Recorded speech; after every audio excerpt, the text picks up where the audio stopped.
नमस्कार. आजकाल पुरोगाम्यांच्याकडून निर्भय बनववाल्यांच्याकडून सगळ्यात जास्तीत जास्त शिव्या खाणारं व्यक्तिमत्व कोण असेल तर ते देवेंद्र फडणवीस. म्हणजे फडणवीसांना मनसोक्तपणे शिव्या देण्याचा कार्यक्रम अहोरात्र चालू असतो आणि फडणवीस तरी कसे बघा त्या शिव्या आपलं कोण संजय राऊत ओळखतही नाही, काय महत्व द्यायचं अशा स्वरूपात त्याला भिरकावून लावतात. पण तुमचा अंदाज चुकतोय. सर्वोच्च शिव्या खाणारं व्यक्तिमत्व देवेंद्र फडणवीस नाहीये. सगळ्यात मोठी टीका करणारं व्यक्तिमत्व देवेंद्र फडणवीस नाहीये. देवेंद्र फडणवीसांच्या पेक्षाही जास्त टीकेला सामोरं जावं लागतं असं अजून एक व्यक्तिमत्व महाराष्ट्रात आहे, ते म्हणजे अमृता देवेंद्र फडणवीस. काय काय सहन नाही करत बाई हे विचारच करायला पाहिजे. म्हणजे अमृता फडणवीसांना गाणं म्हणावं वाटतं, लोकांना ते आवडत नाही. मग अमृता फडणवीसांना घाणं कोकिळा म्हटलं जातं. अमृता फडणवीस राजकीय विषयावर आपलं हळूच मतप्रदर्शन करतात, मग त्याच्यावरती टीका सुरू होते. मग टरबुजाची बायको म्हटलं जातं, त्यांनी प्लास्टिक सर्जरी केली आहे म्हटलं जातं, बाई आपलं अंग कपड्यात भरून घेते असंही बोललं जातं. काय काय बोललं जातं. फडणवीस तरी किमान फक्त राजकीय आणि जातीय आरोप सहन करतात. अमृता फडणवीसांना जातीय आरोप सहन करावे लागतात, त्यांच्या कलागुणांवरून आरोप सहन करावे लागतात, देवेंद्र फडणवीसांचे आरोप सहन करावे लागतात, बाई म्हणून अश्लाघ्य भाषेतले विषय सहन करावे लागतात. त्यामुळं अमृता फडणवीस या देवेंद्र फडणवीसांच्या आरोपासहित स्वतःवर होणारे वेगवेगळे आरोप सहन करतात, हे नाकारून चालणार नाही. जरा मी अमृता फडणवीसांची बाजू घ्यायला आलोच आहे. काय करणार काय? तुम्ही तर भट बामन भिक्षुक म्हणून शिक्का मारून टाकलाय मारणाऱ्यांनी. चला आता म्हणताच आहात तर एका बामनाची बाजू घ्यायला दुसऱ्या बामनानं हरकतच नाही. जरा मी वेगळ्या अंगाने बोलतो. माझं म्हणणं आहे, खरंच बऱ्या अमृता फडणवीस, खरंच बऱ्या. ती बाई बरीच असं म्हणतो मी मुद्दाम, म्हणजे आदरार्थी शब्द न वापरता ती बाई बरीच असं म्हणतो. का बरं बरी हो? ती फक्त गाणं म्हणते, आधुनिक पोशाख घालून ती फक्त अधूनमधून एखाद दुसरा डान्स करते. कुणी म्हणाले वेडी कुठली, कुणी म्हणाले खुळी असलं एखादं गाणं म्हणते, तर कधी अमिताभ बच्चन सोबत एखाद दुसरा डान्सचा छोटाफार कार्यक्रम करून टाकते. ती बाई बरीच तिला आवडणारी गाणं म्हणते. ती बाई बरीच नवऱ्यानं केलेल्या कवितांना गाण्याचं स्वरूप देऊन लोकमतच्या कार्यक्रमात जाहीरपणे म्हणते. ती बाई बरी. देवेंद्र फडणवीसांनी देखील सांगितलं की मला वाटतं अमृता फडणवीसांच्या तोंडाला चिकटपट्टी लावावी, पण लावता येत नाही हे त्यांनीही सांगितलं. पण तरीही मी म्हणतोय ती बाई बरीच.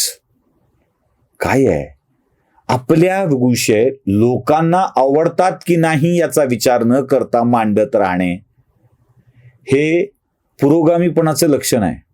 आणि पुरोगामी असलेल्या अमृता फडणवीस या स्वतःला पुरोगामी म्हणून घेणाऱ्या लोकांना का आवडत नाही? म्हणजे महाराष्ट्रातल्या पुरोगाम्यांच्या बादशहाला आपली पोरगी पुरोगामी व्हावी असं वाटतं. काही फोटो मी दाखवू शकतो. बघायचे असतील तर बघून घ्या, दाखवतो. बघा, 1 2 3 बघताय ना, मी फोटो दाखवू शकतो, अजून दाखवू शकतो. हे पुरोगामी पण पुरोगाम्यांच्या बादशहाला चालतं.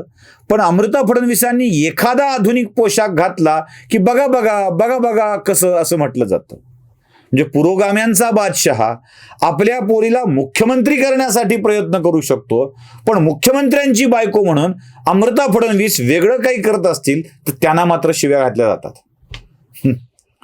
बरं आहे हो, दारूचे ग्लास घेऊन बसण्यापेक्षा, ते दाखवत नाही फारसं, पण दारूचे ग्लास घेऊन नवख्या माणसासोबत बसण्यापेक्षा आपल्या नवऱ्यानं लिहिलेली गाणी गात, शिव्या खाऊनही गाणी गात भर बसणं केव्हाही बरं असतं. म्हणून अमृता फडणवीस बऱ्या आहेत ना. अमृता फडणवीस त्यांनी काही आपल्या सागर बंगल्याच्या आवारात किंवा नागपूरच्या घराच्या आवारात, फडणवीसांच्या घराच्या परिसरामध्ये काही वांग्याचं पीक घेऊन करोडो रुपयांचं उत्पन्न घेतलं नाही. अमृता फडणवीस बऱ्याच. कारण 4-2 एकरात वांग्याचं पीक करोडोचं घेऊन आपली संपत्ती कशी वाढवता येते याचा अभ्यास करणाऱ्या लोकांच्या पेक्षा आपली संपत्ती करोडोनं न वाढवता आपली गाणी गाऊन करोडोनं शिव्या हाणाऱ्या अमृता फडणवीस कधीही बऱ्याच म्हणायला पाहिजेत ना. त्यामुळं त्या वांग्याची शेती करत नाहीत म्हणून मला अमृता फडणवीस बऱ्याच वाटतात. अमृता फडणवीसांना भाऊ पण असेल, म्हणजे देवेंद्र फडणवीसांना मेव्हणा पण असेल, तर या मेव्हण्याची property CBI, ED, income tax यापैकी कोणी जप्त केली आहे का बघायला पाहिजे.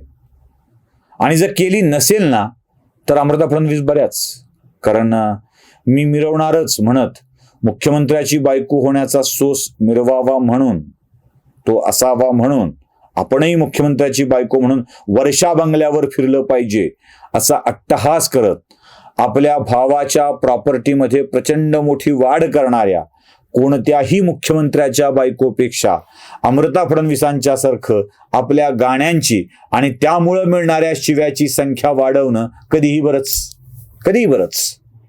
पडली आहे ना. कुणातरी मुख्यमंत्र्याच्या पत्नीच्या भावावर धाड आणि त्याची प्रॉपर्टी जप्त झाली आहे, अनेक फ्लॅट जप्त झालंय ना, हे झालंय ना. म्हणजे नोटबंदीच्या काळात सोनाराकडं पैसे ट्रान्सफर करून सोनं घेतल्याचं दाखवून पुन्हा विकत घेतल्याचं दाखवून जे काही पैशाची हेराफेर केली आहे ना, ती हेराफेर करणारा भाऊ असणाऱ्या बाईपेक्षा अमृता फडणवीस असणं कधीही चांगलं. कारण अमृता फडणवीसांनी आपल्या भावाची प्रॉपर्टी वाढावी म्हणून कधी प्रयत्न केलेले नाहीत. कधीही बरं हो, नगरला जाऊन वकिलांच्या सभेत जाऊन लोकांच्या चपलाचा मार खाणाऱ्या बाईपेक्षा, थेट चपलाचा मार खाणाऱ्या बाईपेक्षा अमृता फडणवीस होणं कधीही चांगलं. कारण बाईंनी जाऊन कुठे उगाच आपलं शहाणपणा दाखवत चपलाचा मार तरी खाल्लेला नाहीये. अमृता फडणवीस होणं कधीही चांगलं, कारण त्यांनी राम राम जय राजा राम हे गाणं म्हटलं, नवऱ्यानं लिहिलं, त्यांनी म्हटलं, त्यांनी ते गायलं, नवऱ्याला गायला लावलं आणि रामाचा जयघोष केला. काही जणांना रामाचं नाव घेतल्यामुळे आवडलं नाही हा भाग वेगळा, पण अमृता फडणवीस चांगल्याच की त्यांनी रामाचं नाव घेणारं गाणं गायलं. कोणासारखं रामराव तुम्ही लफडे केले असतील का नाही, रामराव बाईला सोडणारा नवरा असतोय, असले करून रामाची टिंगल केली नाही. म्हणून कधीही अमृता फडणवीस चांगल्याच, कधीही चांगल्या. कोणता तरी एक मोठा घोटाळा झाला होता तामिळनाडूतल्या मुख्यमंत्र्यांच्या बहिणीचा त्यात सहभाग होता, आठवतंय? अटक झाली होती कणीमोळी, आठवतंय ना? हा, तर असा अटक होण्यापेक्षा अमृता फडणवीस होणं कधीही चांगलं. कारण कोणत्याही प्रकरणात भ्रष्टाचारामध्ये अमृता फडणवीसांचं नाव आलेलं नाहीये. त्यामुळं अमृता फडणवीसांसारखं गाणं केव्हाही चांगलं. एक बाई पुढे जातीये हे स्वतःला पुरोगामी म्हणणाऱ्या माणसाला देखवत नाही आणि ते त्या बाईला नको त्या शिव्या घालत राहतात, तेव्हा प्रश्न पडतो यांच्या पुरोगामीपणावर. पण तरीही एक ब्राह्मण म्हणून ब्राह्मण बाईची बाजू घेताना अजिबात संकोच वाटणार नाही. म्हणूनच सांगतो, अमृता फडणवीस होणं कधीही चांगलं. नमस्कार.